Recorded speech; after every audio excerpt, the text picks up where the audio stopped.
Hi, and a very happy Friday. This is kind of where I see you at the moment.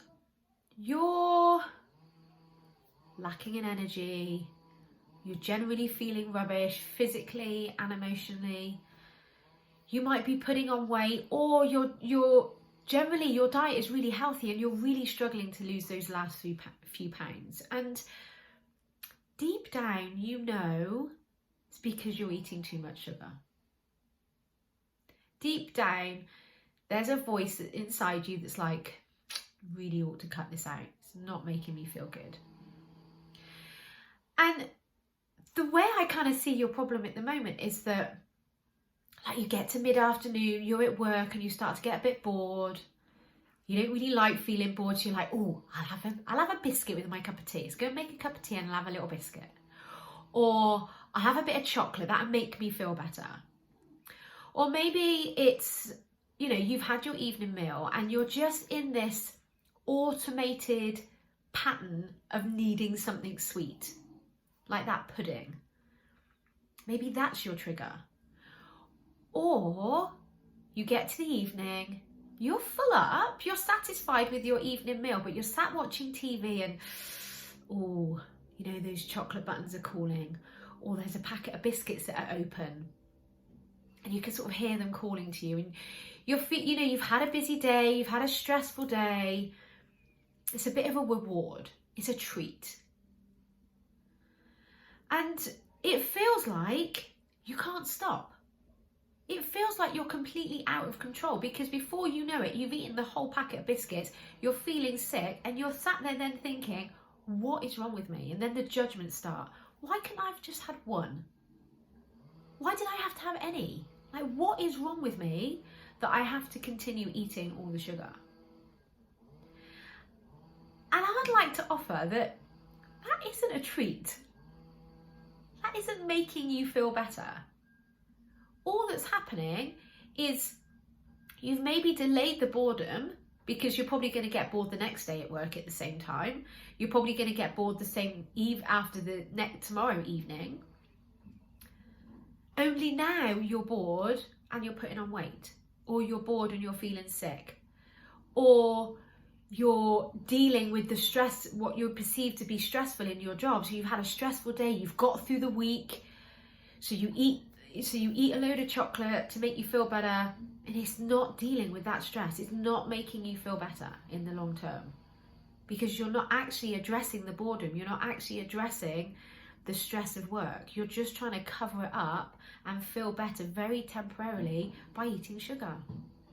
Or you could replace it with alcohol if you don't have a sweet tooth.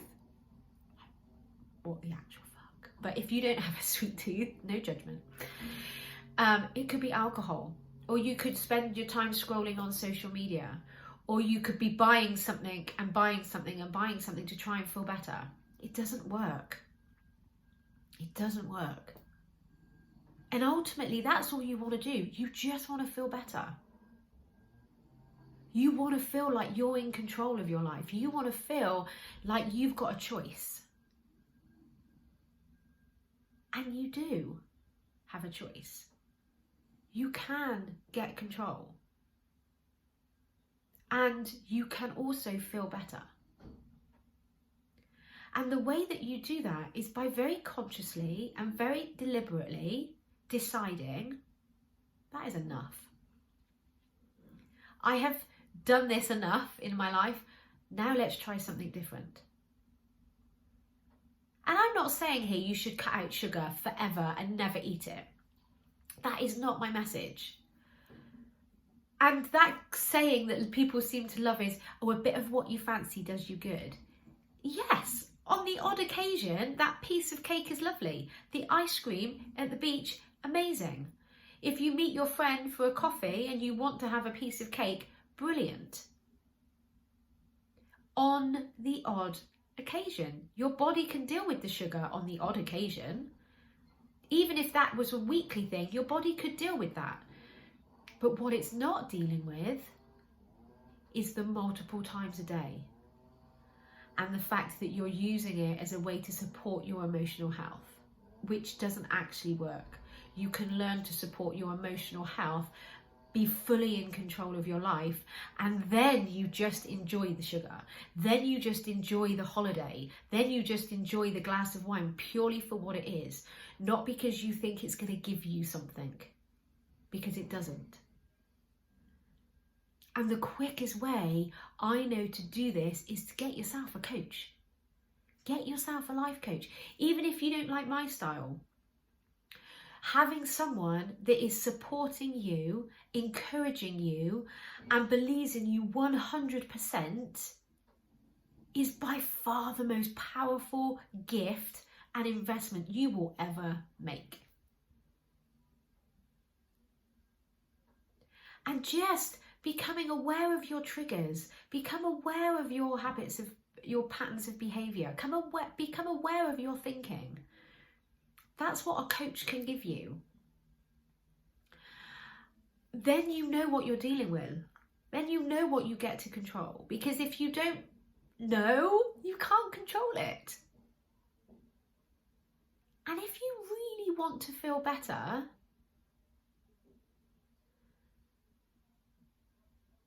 being courageous enough to make that first step, that first decision, now is the time to change.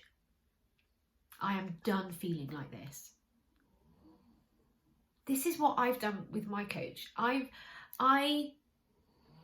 can continue to work on my mind, and I do this daily, and obviously I take my clients through it, but I still need someone to call out my bullshit. I still need someone that goes, right, we've seen this pattern of behavior now, Nick. What are we going to do about it? Let's stop. I need someone to do that for me, because I can't do that for myself. My brain is creating that problem. I can't solve it with the same brain. I need that outside view, that outside support, and that outside encouragement and belief.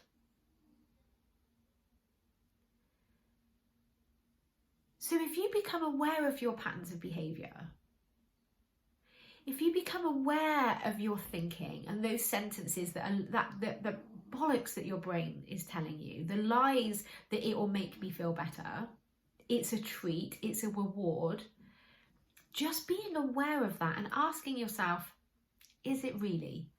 Is it really a treat to feel like crap? Is it really a treat to put on weight?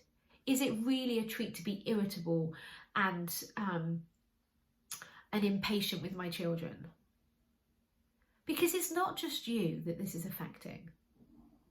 You're trying to look after everybody else, and in looking after everybody else, you're not looking after you, which makes you exhausted. You're stressed, you're exhausted, you're tired. I'm painting a rosy picture here. And then when we're tired and exhausted, we're not our best selves. But when you nourish you and you look after you and you choose you first, then your children get to experience the best version of you. You become really present in your life with your children, with your job, with your loved ones, with your friends, with the activity that you're doing. You actually focus on what you want to create rather than being driven by this desire for false pleasure that is creating so much more negativity. So what I guess I'm really trying to tell you in a very roundabout way is you have an option. You have an opportunity to change your patterns of behavior, to change your habits, to feel so much better, to be in control of your life. That is an opportunity that you have. And your brain is never going to want you to take that opportunity because it doesn't like change. And it quite literally thinks how you feel at the moment is fine. You're not dead. Therefore, this is good. This is familiar. We like it. The brain doesn't want to change that. Your primal brain does not want you to change. But because you're human, you've got the amazing prefrontal cortex that gets to decide. You get to look to the future and play out. If you continue these patterns of behavior and continue eating all the sugar, how does that pan out in your future? You get to see that and you get to choose, is that the future that you want for you and your body? And if it isn't, please get in touch with me because I can help you.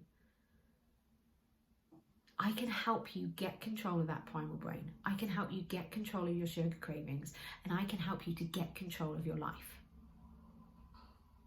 And I would love to help you do that. Have an amazing week, and I'll see you again next week. Bye.